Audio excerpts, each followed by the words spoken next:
రాజకీయ వ్యవస్థ మారుతుంది, నీ తలరాతే మారుతుంది. జనాలు నమ్మేది మిమ్మల్నే సార్.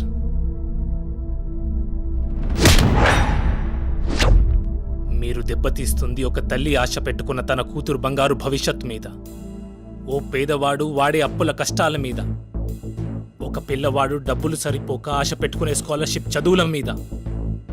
మీ కడుపులు నింపుకోవడానికి 100 కోట్ల మంది భారతీయుల కడుపు మీద కొడుతున్నారు సార్. మన దేశంలో ఆకలితో ఎవరు చావట్లే సార్. మన బతుకులు మారుతాయో లేదో అన్న ధైర్యం లేక చస్తున్నారు. ఆ ధైర్యం ఇచ్చి చూడండి.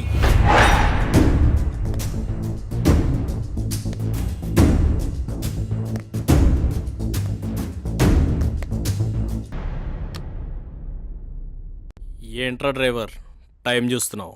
మీటింగ్కి టైం అయిందనా? సమయపాలన పాటించడానికి మనమేమైనా గాంధీలమా? అయినా మనం మీటింగ్కి ఎంత తొందరగా వెళ్తే మన విలువ అంత తొందరగా తగ్గిపోతుంది.